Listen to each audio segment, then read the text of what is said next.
go ahead and start recording. All right, thanks everybody for being here. I'm going to go ahead and turn it over to Christy for our 10-pack report.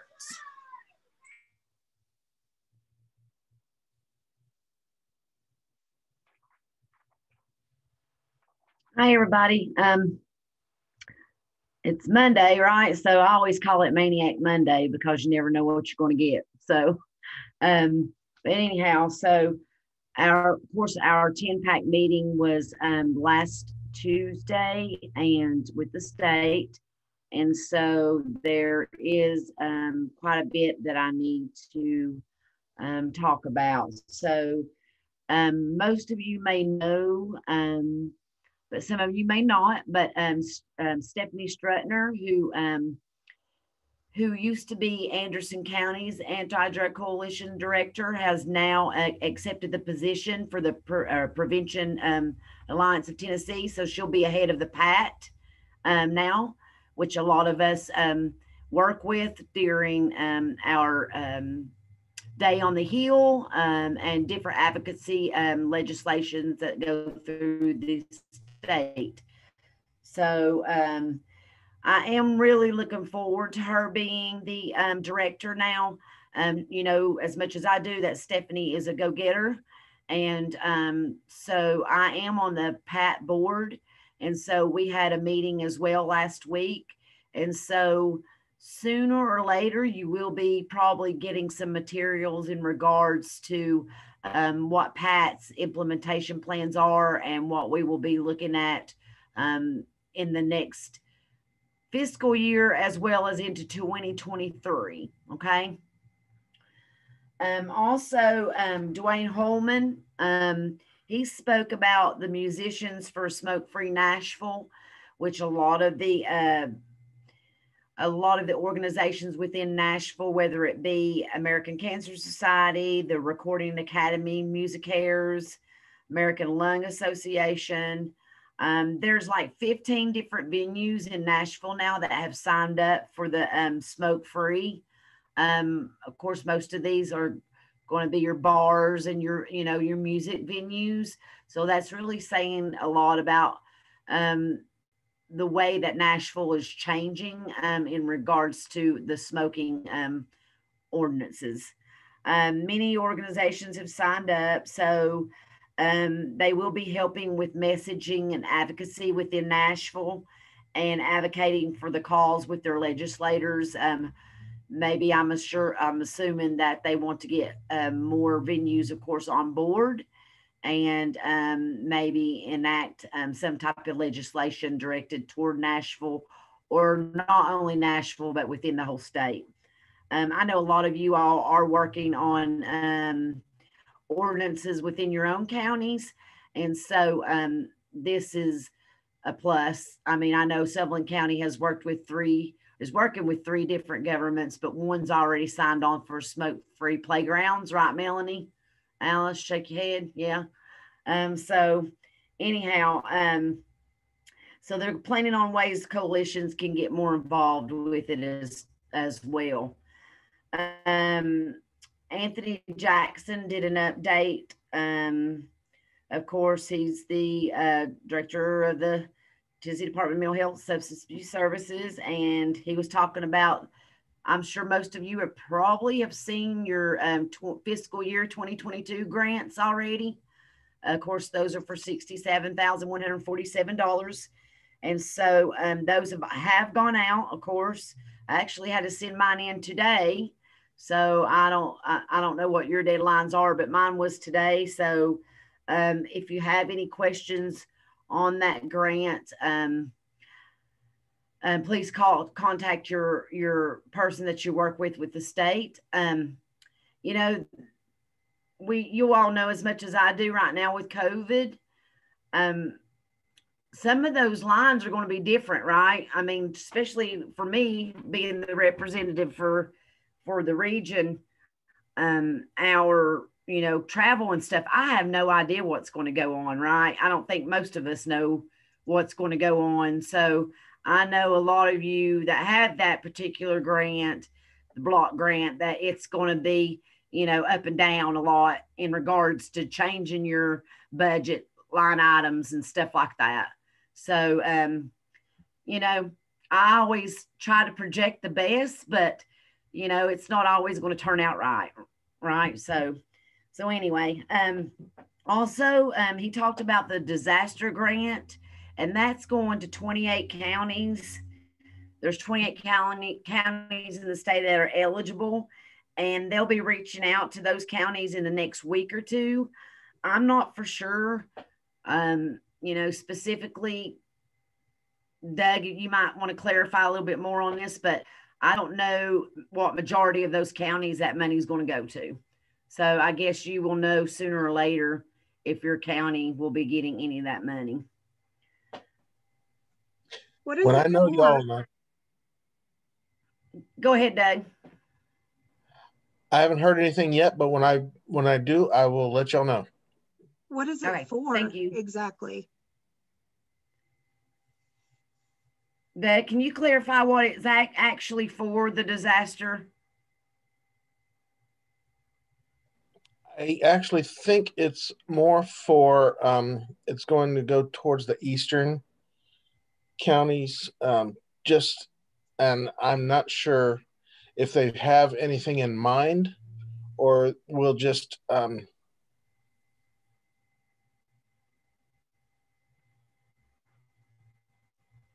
but if anything does come up, we will let y'all know. Let me check my notes and I'll see if we have anything down.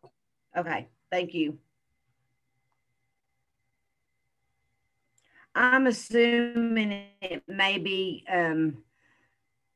COVID related. If not, it might be opioid response related. So we'll see. Anyhow, coalitions will be receiving funds for SOR 2 under the opioids, and those will be adding stimulants goals to that grant. I know specifically it's probably has been mostly opioids, but they're going to be adding stimulants because more and more people are overdosing on stimulants as well. Also, monitoring has started with the state. I know the Unicoi County Coalition will be monitored in May, and so I'm sure some of you may have already been monitored, or you're getting ready to be monitored by the state. So those will be going virtually too. So I'm sure you'll be contacted. I always, Dennis Berry, the specialist, always reaches out to anyone who may want to sit down with him for a little bit to get your all your paperwork, all your accounting work, all that good stuff, programs, all that in order. Dennis is a huge asset with any coalition because he knows specifically what the monitoring entails. So please get a hold of Dennis Berry if you have any questions, and of course he will help you. The National Drug Take Back Day is April the 24th, Saturday. And also Liz Johnson with the Tennessee Department of Health Tobacco Control Program. They have ran a campaign for Tennessee Quit Week, which is actually this week. I'm sure some of you all have received the emails with the links to social media posters, your press release announcements if you want to put it in your newspaper. So all that, those links, you all should have gotten those here in the last week or so. They did posters around COVID. So also there will be a quit service text coming soon in March. I know you all have gotten the slides for these particular presentations from the state meeting. So look at those and see what they have. Tech support is coming from Truth Initiative as well. And a quick start from the CDC. I'm assuming that's a quick start kit. So those will include all your social media posters, etc. The next person was Hector Caresco from the Tennessee Department of Opioid Response Coordination Office. And so you all have the presentation for that, and that's the overdose data to action grant and how you're going to use that data to inform whether it be your legislatures, whether it be your commissioners, etc.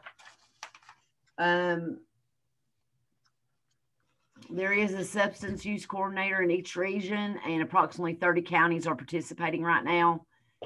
Activities include overdose outbreak response plans, prevention activities, multidisciplinary task force, and navigate patients to receive services. So I'm not quite sure who all may have. I know you can go into the county data and narrow it down to specifically your county. So using this data will help you all in regards to your opioid plans and implementation plans, etc., grants, etc. Let's see. Kimberly Harmon, she's with the Tennessee Department, the Office of Inspector General, and she spoke about the To Be Better BuzzFeed, which is a program, funding the program with to go into schools, middle schools, and high schools. BuzzFeed, a series of questions with different scenarios in regards to how to be better, whether you will, peer pressure, confidence, all leadership, all that stuff. And so I suggest that you can contact her at Kimberly J. Harmon at Tennessee.gov with your list of schools that have 6th to 12th graders if you are interested in implementing that into your schools. Right now, we know most schools are open in our region. Some of them are. They close depending daily of the numbers, hybrid, virtual, in class. But we also know that not every school system is allowing any educators, any visitors coming into the school.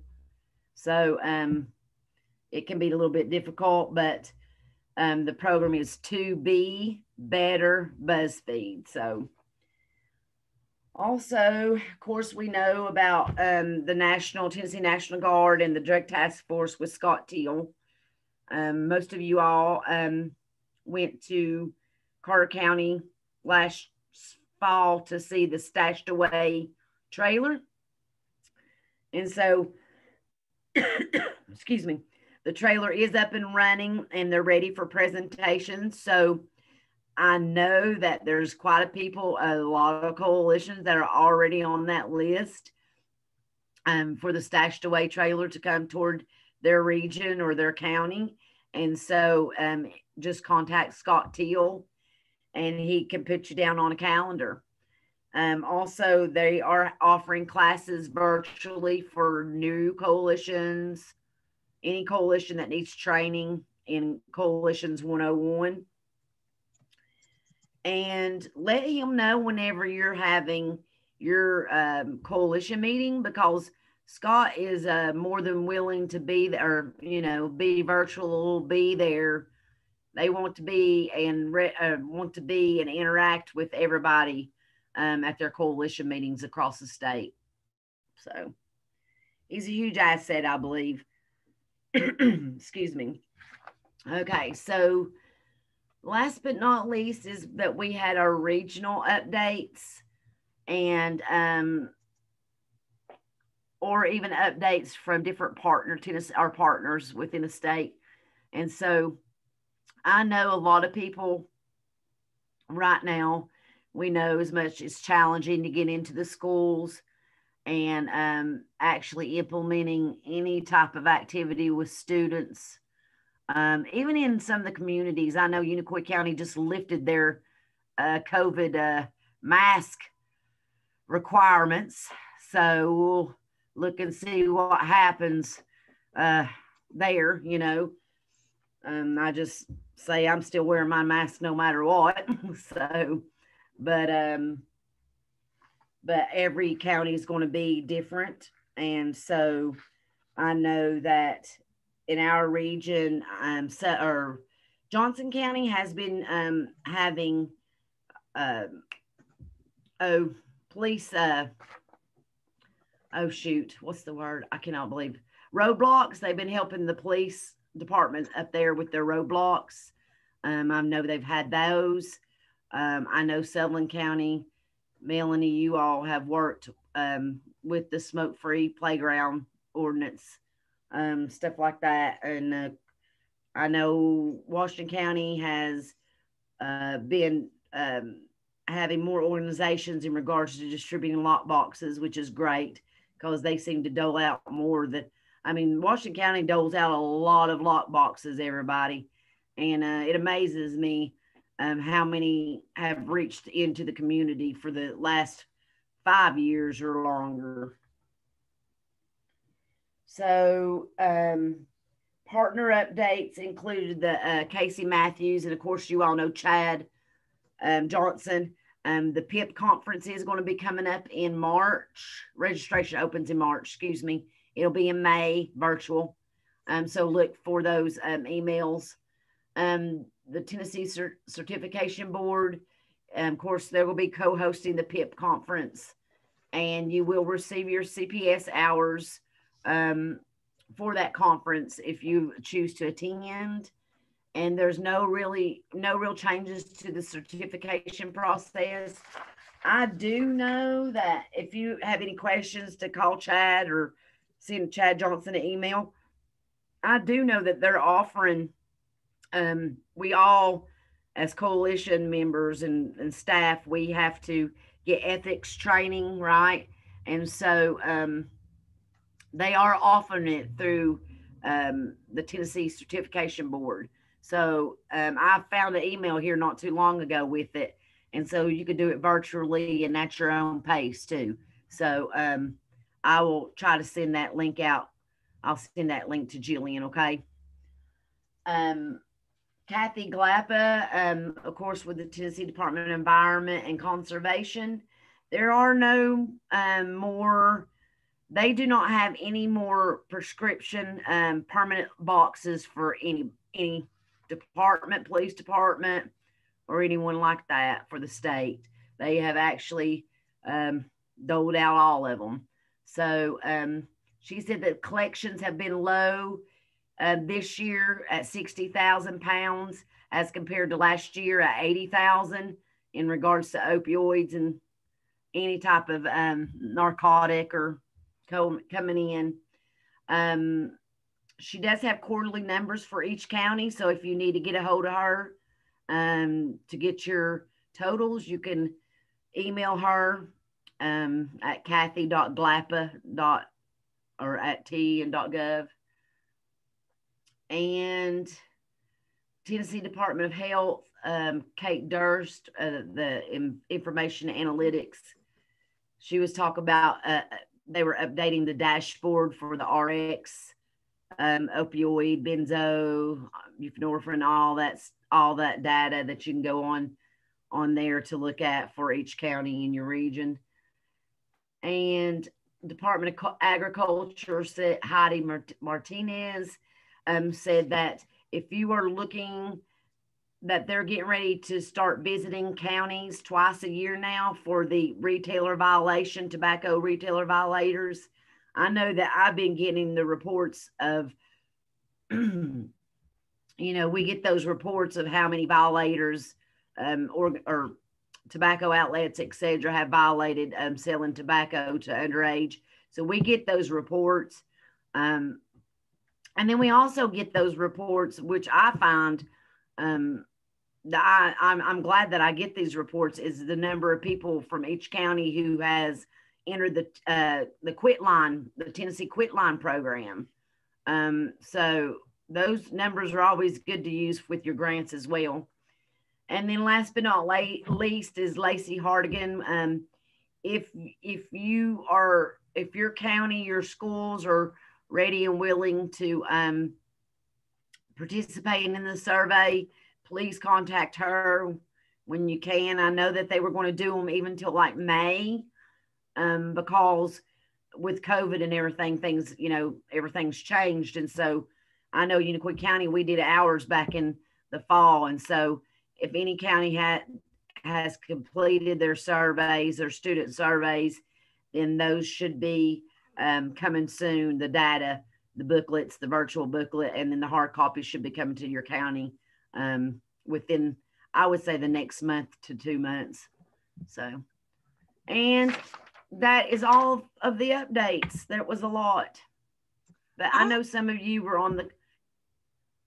Any questions? I had a quick question for everybody, and you can maybe put it in the chat or email me or whatever. But when we do our little, we call them our quarter sheets that we put out in pharmacies and other places, we include which locations are doing their drug disposals, and also which places have their drug boxes accessible. And so I just wondered, we haven't given a lot out because I just didn't know who's all were accessible right now. For example, we have one in our detention center at the sheriff's department, and they are locked down for the foreseeable future because they're right in with the jail, and the jail is closed up tight as a clam right now. So they I know that one isn't accessible,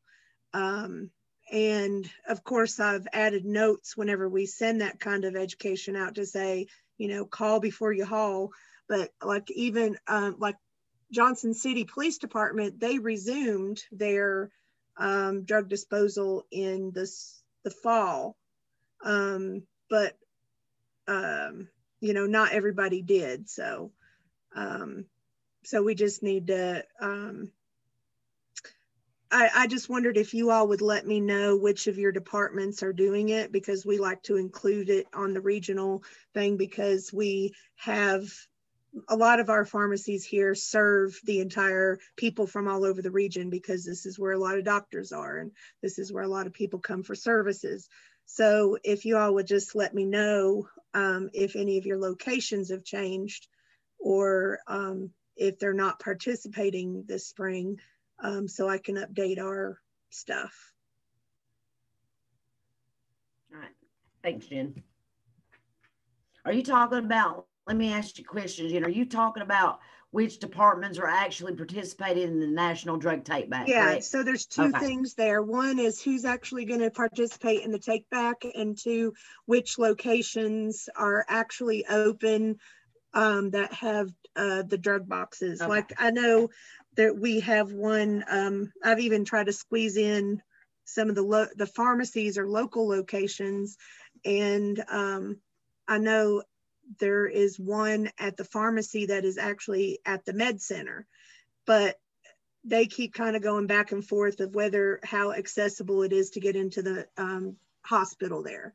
So I know like they had opened back up and then they closed back down again. And so, it's just, hard keeping up. So. Gotcha. Thanks.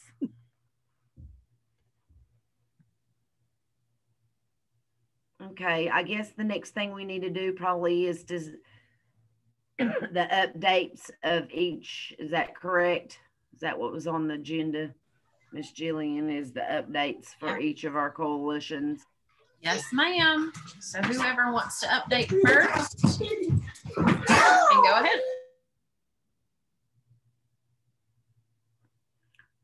Let's start with Sutherland County. Alice or Melanie, you want to update first? Sure. Let's see. Well, just to speak to the smoke-free playground ordinances, I haven't gotten one to officially adopt the ordinances, but we have 2 of the 3 municipalities at least talking about it. Kingsport's going to meet with their Parks and Rec committee today to talk about it, and Sullivan County has been interested, and so I don't have an update from them quite yet as to where they're at, but at least they're moving on it. So it's some progress there for all three of them. So do you have sample ordinances that you shared with them, or are they kind of coming up with their own? You know, Sullivan County sent me back their form, so to speak, on what that, it was a resolution that they use. And so I did fill that out for them with the language that from that state information, and sent that back to them.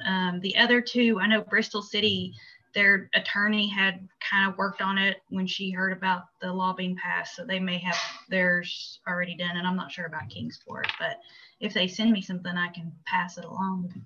Okay. That helps. A lot of times that just helps, you know, to have somebody, if you have an example, and I'm not a very good wordsmith sometimes, so.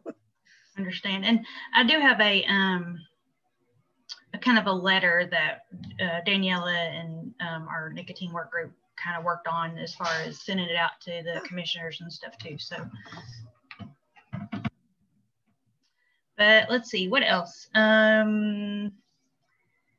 We haven't got our student surveys done yet. Kingsport City Schools agreed, and then Lieutenant Teal is going to contact two of our other counties, you know, on our behalf to see if he can talk them into it. So, so that's good. And they're going to bring their stashed away trailer to the Healthy Kingsport Walk in October. So they'll be doing that.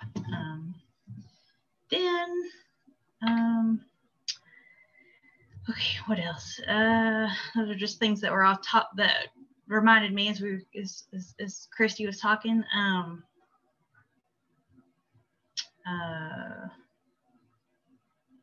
What else do we have going on? We have all kinds of stuff going on. Alice, what else do we have going on? Hiring somebody, CPRS.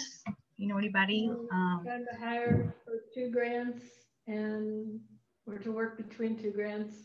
And right now we are out of Narcan again. I believe that they are shipping it today. So if you have people that need to get it, let us know. We'll get you on the list and get it out as soon as we possibly can. I don't know if any of the rest of you are struggling with getting repayments, but they seem to be finally slowly coming in, but we had at least 2 grants that we had received no repayments for 3 months. We got one of them paid back up, and we're working on another one right now. Are you talking about repayments from the state, like invoices? Yeah. Well, I don't feel bad for turning mine in late then, because I probably wouldn't have got paid for them anyway, so. So the only other question I had is this SOAR 2. Is that money that is going to end up going to, is SOAR 2 money going to go as prevention money to each coalition, or do you need to have a SOAR grant that you'll be adding prevention to?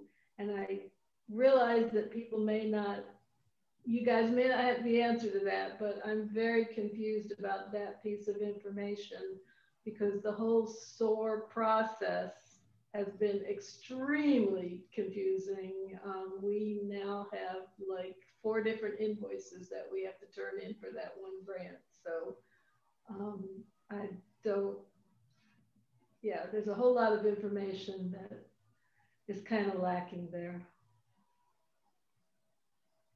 Alice, I would contact Tony or someone then, because if there is that you know line that you don't know where, you know, what it specifically everything's for, you know, it's difficult to even know, you know. Well, we're still using up old monies, so as soon as we get into the newer monies, and I don't think SOAR 2 begins until April anyway, from what I've heard.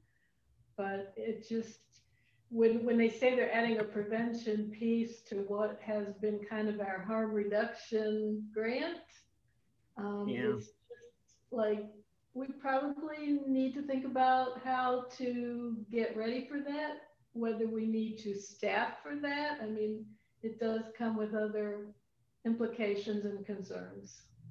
Yeah. I mean, because if they're adding stimulants goals to that grant, then things will change for you too, you know, so. Yeah, Narcan isn't going to help. Is that, so remind me, was the stimulant money, that was going to be what the SOAR money was used for, Christy? The SOAR 2 money is going to add. Yeah, it's going to be added to the SOAR. Okay.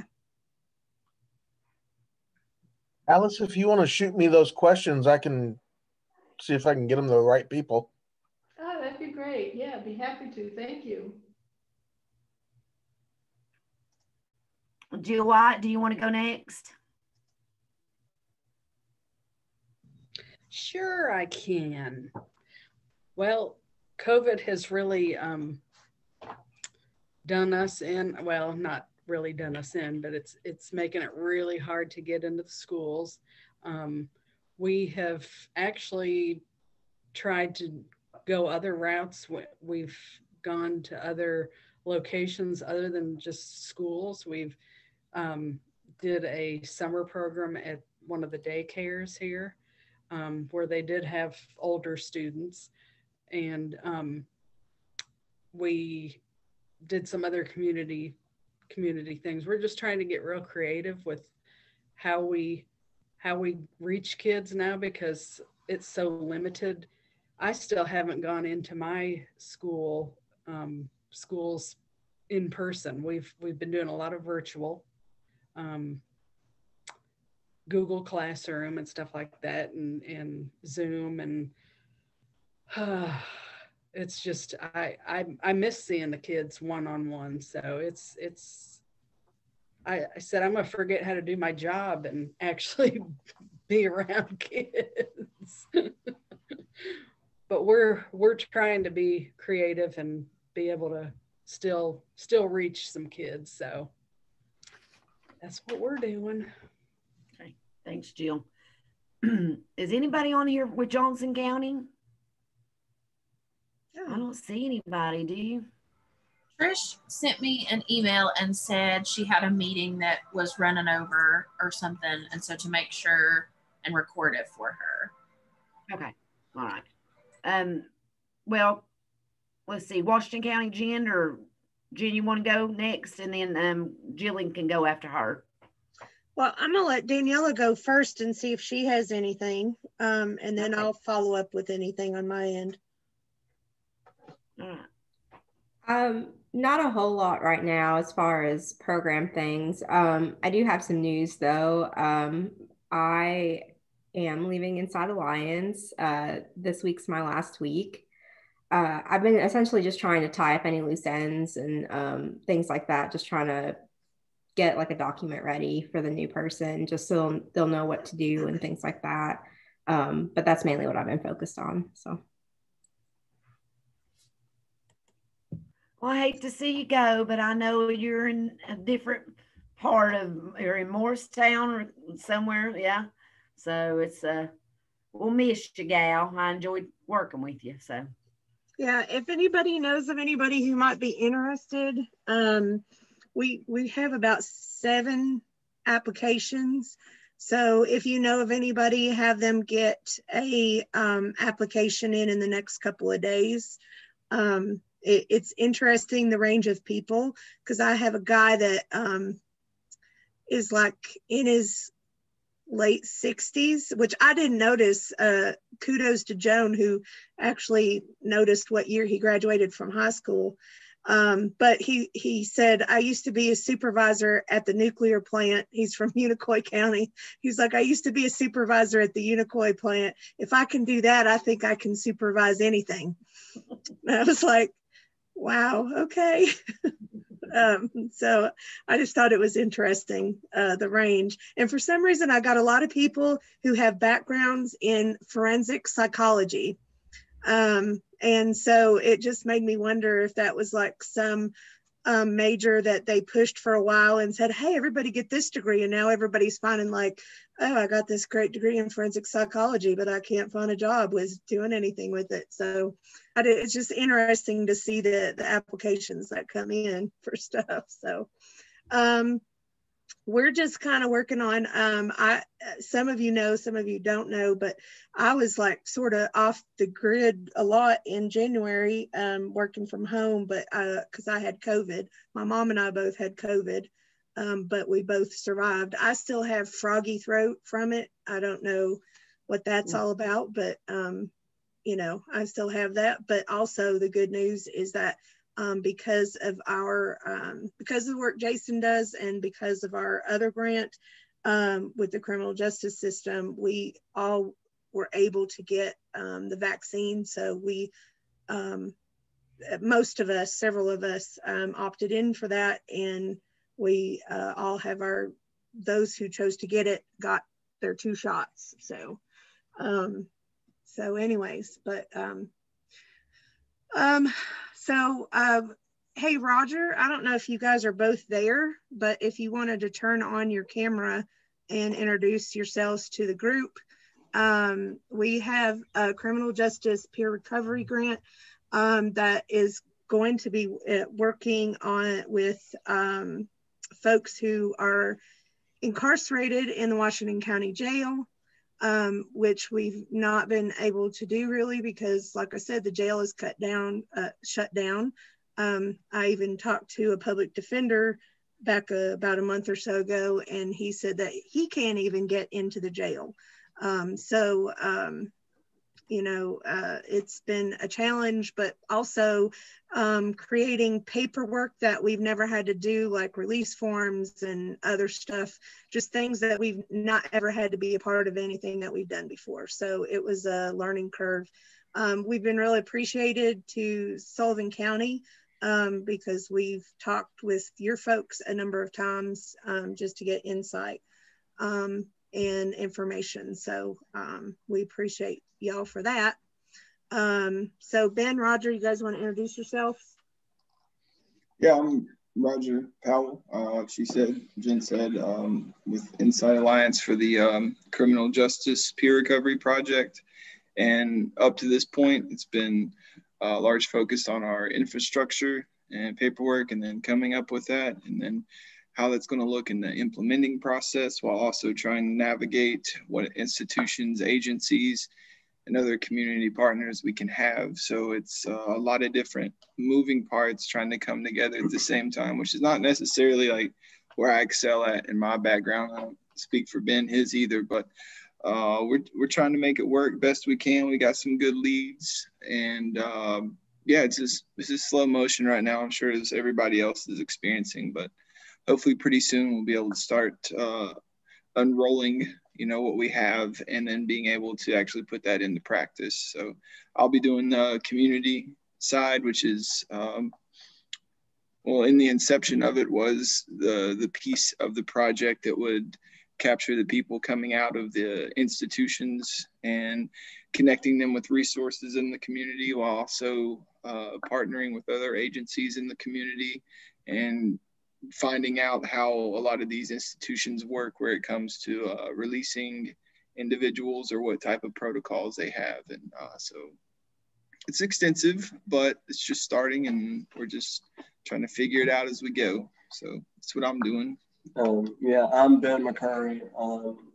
I'm a certified peer recovery specialist as well, like Roger, and I was hired on to be, I guess we call it the jail CPRS. So I'll mainly be focusing on working with people who are still incarcerated, helping them with their recovery planning, their reentry planning, and just seeing what kind of obstacles or barriers that they might face upon reentry and helping them overcome those. But so far, like we said, we're still trying to get our foot in the door there and get access to those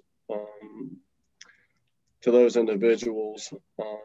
And we're looking forward to it. We're ready to actually get started on the work that we were hired to do. So it's kind of it in a nutshell. Yeah. Thank you. Jason, you got anything exciting going on? Nope, just living the dream. Jason doesn't get out to talk to people as much, but I know he's on the phone a lot still with people. So we're staying busy. Besides that, the one thing just going forward is that, as we go forward with lock boxes, since several of us don't have the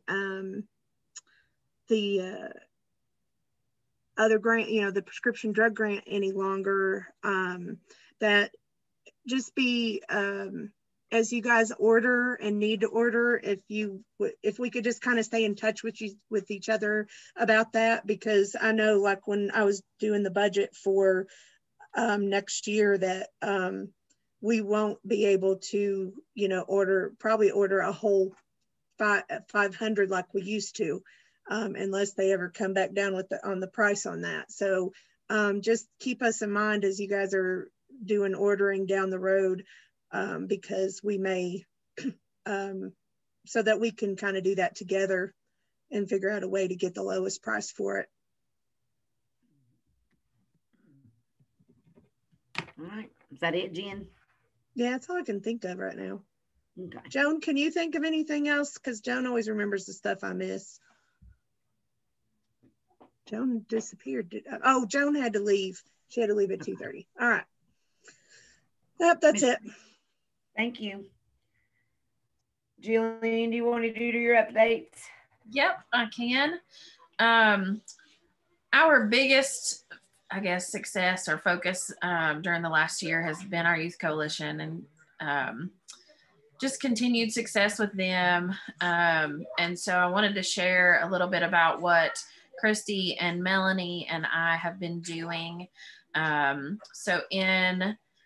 I've kind of always had kids from throughout the region that have trickled in, particularly my homeschool kiddos will kind of bring friends in, and so we've ended up with just kids from different communities. And then in the past year with COVID, we have been meeting virtually once a week. And with the virtual meeting, I found myself with kids from all over the place. From Johnson County, from Greene County, from just all over the place.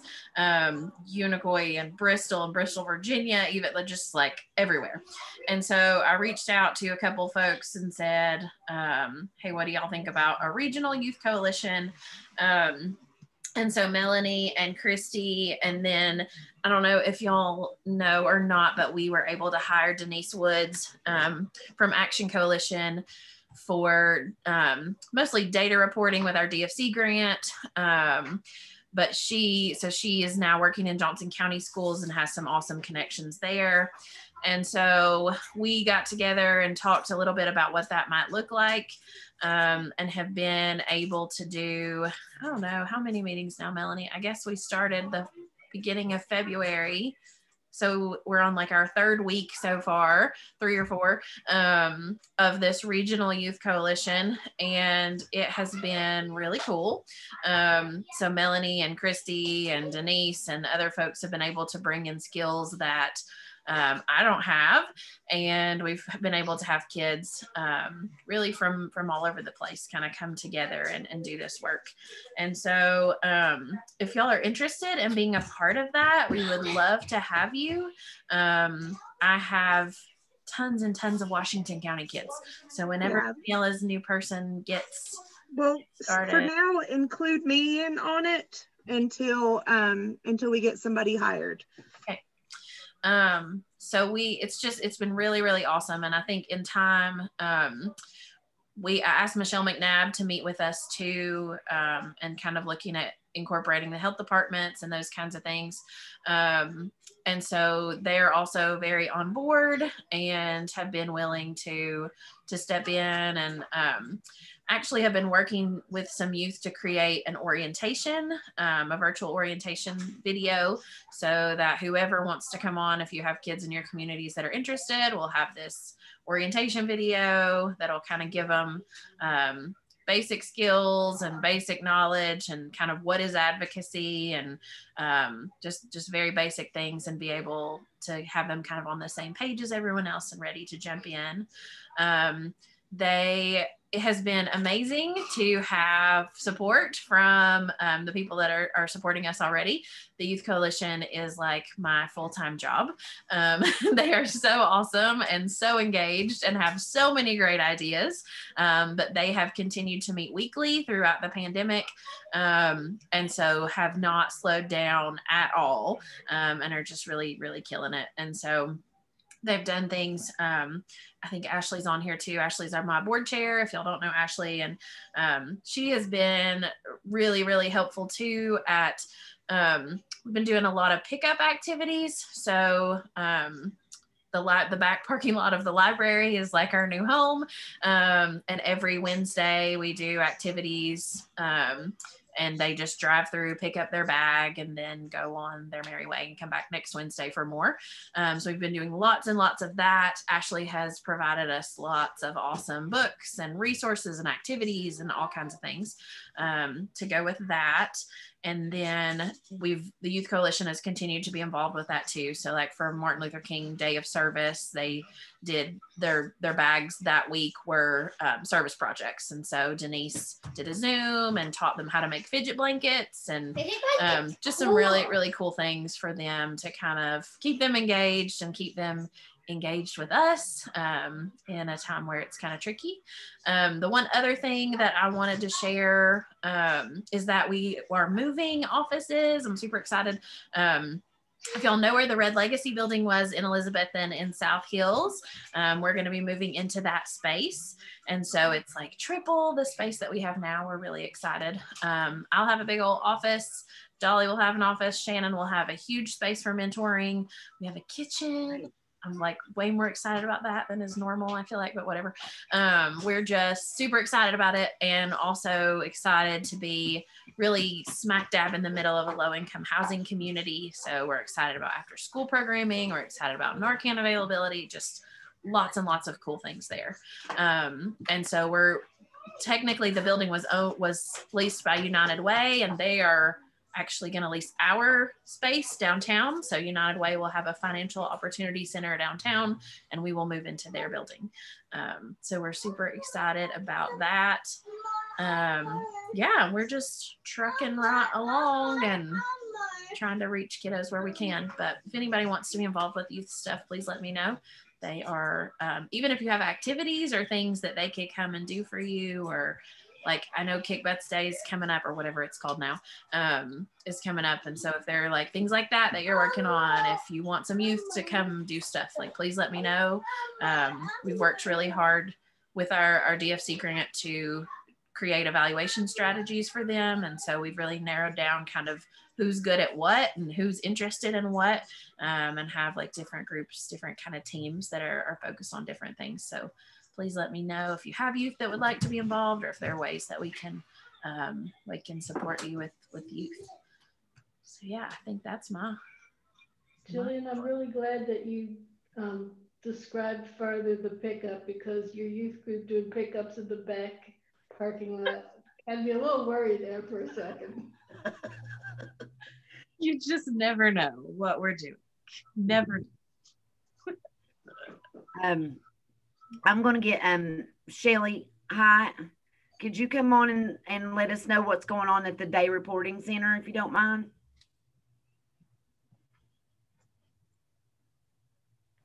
Sure. I'm sorry that Ashton couldn't be with you. She had an important call she had to make, but we are currently having still phase 1 in the building. We're limited to how many people we can have in the building.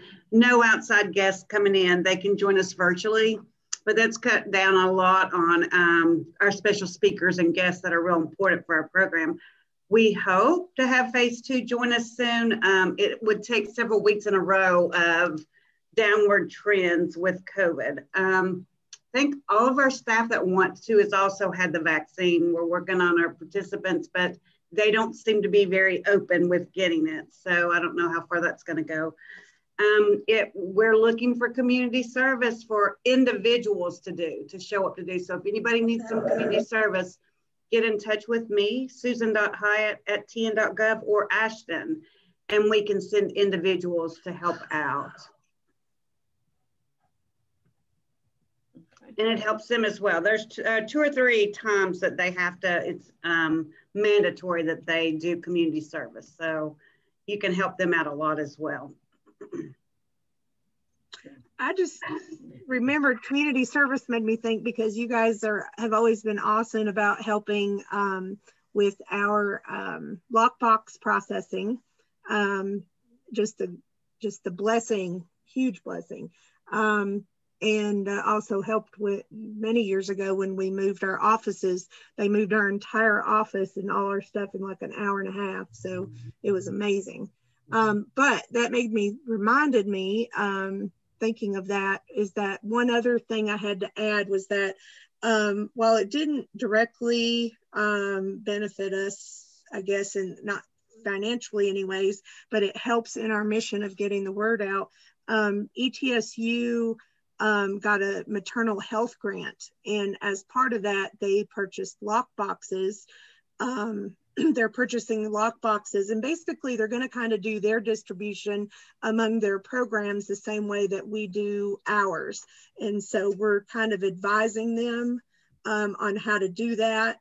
They want to track them in the same way that we do by collecting information on each lockbox. And so we're going to help them set it up. And I had said it would be really great if maybe even we could get maybe a couple of volunteers, still not a whole bunch, but maybe those that have helped us process lockboxes before, since they kind of know what they're doing, that when they get their shipment, you know, I said, well, I can come over and kind of show you how to do it. I said, boy, we had some great volunteers who, when they dig in and do it, boom, they get it done like real quick. So, so I may give you all a call and reach out and see what's possible for that. That'd be great, Jennifer. We would love that. And the lock boxes have come in handy for us. Our people can't go home to family members that are using unless they have that lockbox. So they have really been beneficial to us as well. Yeah. Excellent. Excellent. That's a great point. So. Hey, our, the pickup activities that I was talking about, we can always use people there. The library staff has been phenomenal about kind of assembling those bags for us, but the library will be reopening on March 1st, and so they're not going to have quite as much free time to do those things. But we use staff every week to assemble the bags with the prevention activities, and then we also have staff that stands outside on Wednesdays for an hour, and folks can drive through and pick up the bags. So we can always use community service. Julia, what hours are those, or what time do they assemble?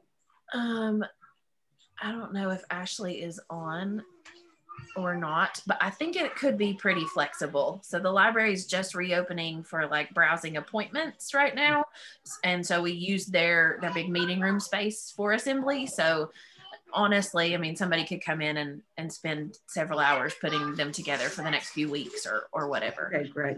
Can I give your email address to somebody? Would that be okay if they needed some? Okay, good. All right. Yeah, I was going to say the Day Reporting Center has been great for us. Anytime we've needed like packets assembled or just anything like, you know, we put keychains in our lock boxes, and sometimes they'll send them and they'll be in 2 pieces. So something as simple as that, we'll just drop the box off at the DRC and, you know, come and pick it up in a couple of days later, and they were able to work on it. So, so yeah, it's great. Thank you. Doug, do you have any added material you need to talk about, or? No, but I did get very little clarification. That's all. That's all we talked about. So more information is coming, hopefully, on the counties and who's getting all that. Okay. All right. Thank you. As for Unicoi County, our schools, the kids have gone back into school full time. And so next month, in the month of March, is going to be Kick Butts Day as well as Alcohol and Drug Week. So we will be having events in the school. We usually do that during lunchtime. That way we can have more interaction with the students. And so we're going to be doing that next month. Our PSA contest and billboard contest will be going out next month as well. Also, resource books. We just now printed up some Spanish resource books for the county. And so I think that's going to tremendously help a lot, because I'm getting ready to work with our migrant school as well to do educational classes for the parents. And so I know Jillian has the Triple P parenting classes going on right now, and that'll go on through like June, if I'm not mistaken. So I hope they're, you know, I've put it out there and advertised it. And so hopefully Unicoi County parents are attending those classes. Anything else? I don't think, oh, our surveys will be back soon for the results of the student surveys.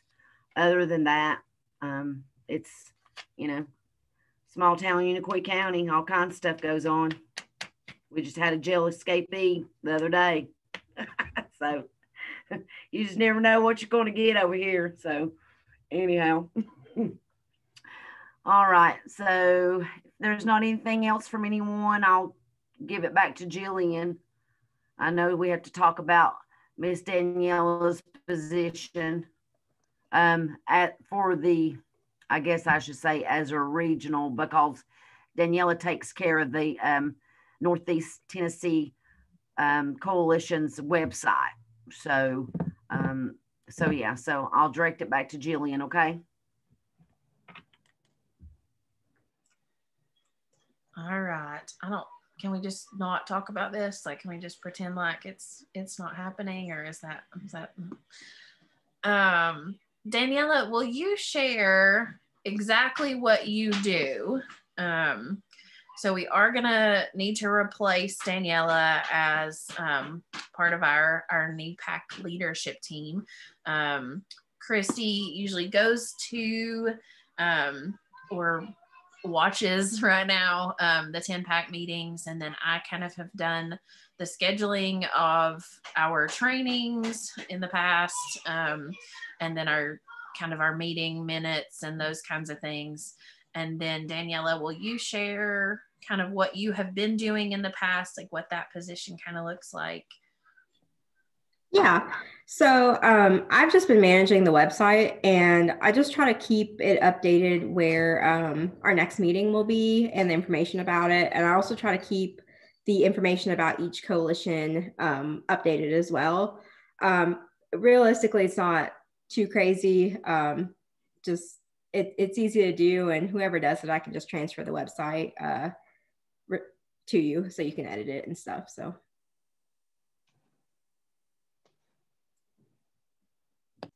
What is the website? Is it the one that we've always had, or is it a new one?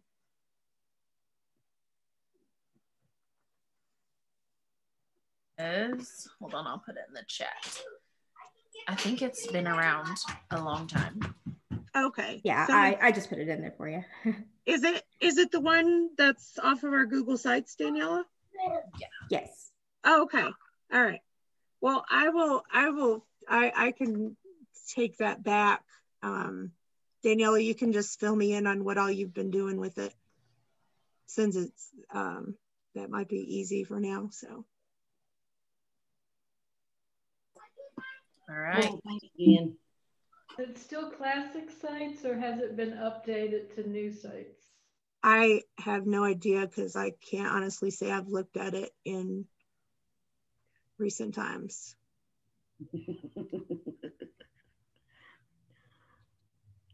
Somebody mentioned training, so I wanted to reiterate that we are going to start monitoring visits, and I have no idea who, but keep up on your trainings and all that stuff that the contract requires.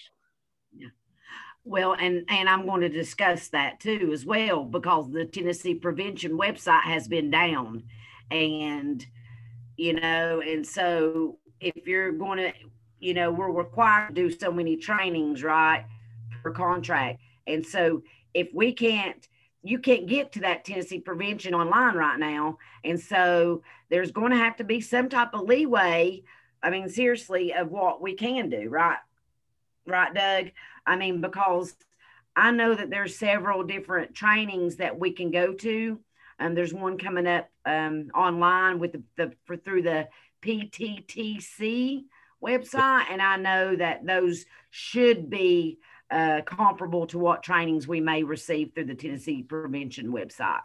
Yeah, so, and the contract says that if there's a training that you would like to go to, or if there's something coming down the pike and it's not on the website, shoot us an email or something, and we can approve those too. Yeah. Okay. Will do. There was one that came across this morning. I have to look and see what it was. And I specifically asked if it counted towards our prevention hours and if it could count towards our required contract training. And Sharnia responded and said yes. So cool. It was the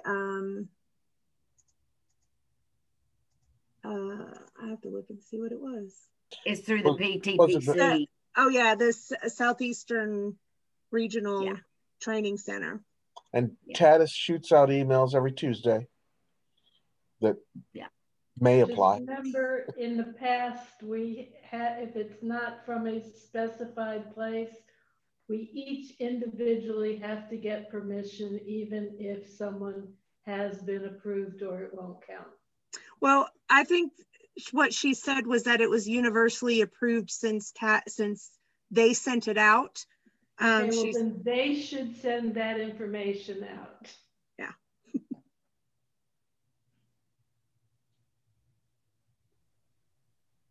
Agree.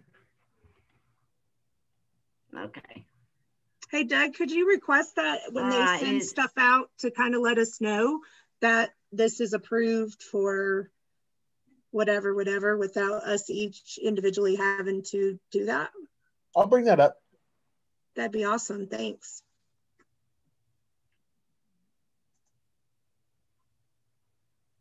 Thank you. All right, so let's talk about our next meeting. Do we know when the next 10-pack meeting is?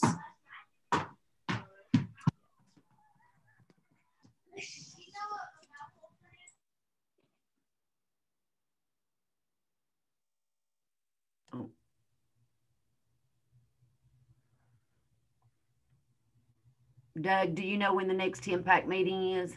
Checking that right now. Okay.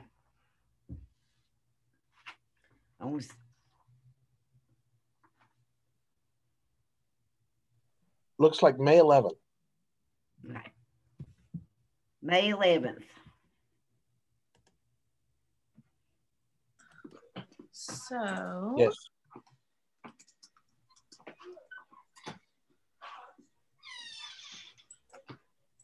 Get a calendar pulled up here.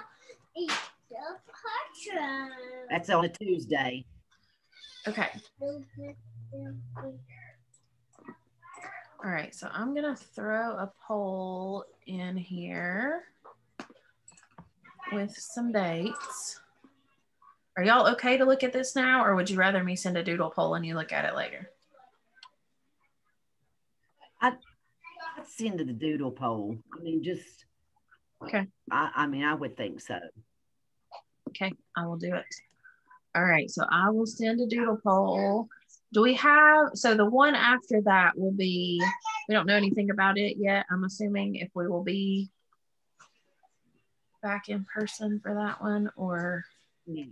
That'll be the. No, there's no information. Yeah. All right, so we'll just, I know we kind of messed up in December and didn't have our meeting, but I know that the majority of us were on the 10-pack call. So we didn't feel like it was completely necessary either. But I want to make sure that we have these on the calendar. Normally we kind of schedule the full year, but it's been a little trickier right now. So I'll send a doodle out for that May meeting, and then we'll just play it by ear for the next one. Well, we won't have to do anything for the next one, and then hopefully by the next one, we'll be back to a little bit more normal. Can I hope for that? Speak it into existence or something? I don't know. I'm wondering too, if you just see what kind of trainings there are for the next, next meeting. I mean, I don't know how we go about doing that, but sure, I'm happy to schedule us a Zoom training. Or maybe have suggestions sent to you, because I'm not for sure, with everything going on still, what there is really out there to be trained in. So. Okay, I can send, I've still got a list of things that we talked about last year that there was interest in, so I can resend that out, and then I'll also kind of have another category too where y'all can share if there are other things that you're just dying to learn about right now. So it'll work. Awesome. Okay, anybody else have anything?